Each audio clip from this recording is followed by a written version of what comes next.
Ең ерте заманда хайуандар жылдың басы болуға таласыпты. Әр қайсысы өз пайдасын айтып, ең лайықтысы болуды қалайды екен.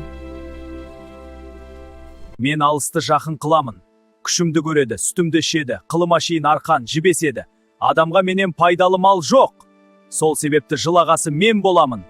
Сен адамның жұмысын қылсаң, мен ауыр жүкті көтеріп, айшылық алыс жерлерге барамын. Аш болсам да, шөлде жүрсем де қорегім бар. Сондықтан жыл басы болу маған лайық. Адам егін ексе, менімен егеді, сүтімді ішеді, құртмай істейді. Менсіз шаруаның тіршілігі болмайды. Сол себепті жыл басы мен болуым керек. Мен болмасам, қазақ үйін немен жабар еді? Жүнімді алып киіз басады, киім тігеді. Сүтімнен құрт май алады. Пайдам көп менің. Мен болмасам, сендердің көбіңді ұрлап кетер еді, қасқыр жеп қалар еді. Мен бақташыңмын, дұшпан көрсе хабар беремін. Мен болмасам, адам ерте тұра алмай, жұмысқа бармай, ұйықтап қалар еді. Таң атты деп шақырамын, кеш болса, жатар уақытты ескертіп, тағы хабар беремін. Барлығы жануарлар өз пайдасын айтып таласыпты. Бірақ тышқан не айтарын білмей, бір қолы ойлап тауыпты.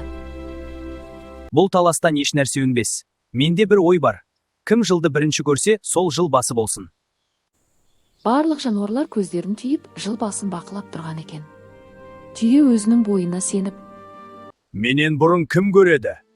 Мен бәрінен биікпін ғой, бәрін көремін. Сондықтан жыл басы болуға дәл мен лайықпын. Сол кезде тышқан жорғалап түйенің өркешіне шығыпты.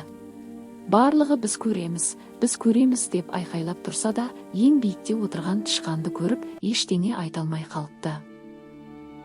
Мен көрдім. Мен бірінші болып жылды көрдім. Міне, сондықтан жыл басы дәл мен боламын. Ешкім мені басып оза алмайды. Сөйтіп, жылды бәрінен бұрын тышқан көріп хабар беріпті. Сол себепті жыл басы болыпты. Ал түйе бойына сеніп құр қалыпты.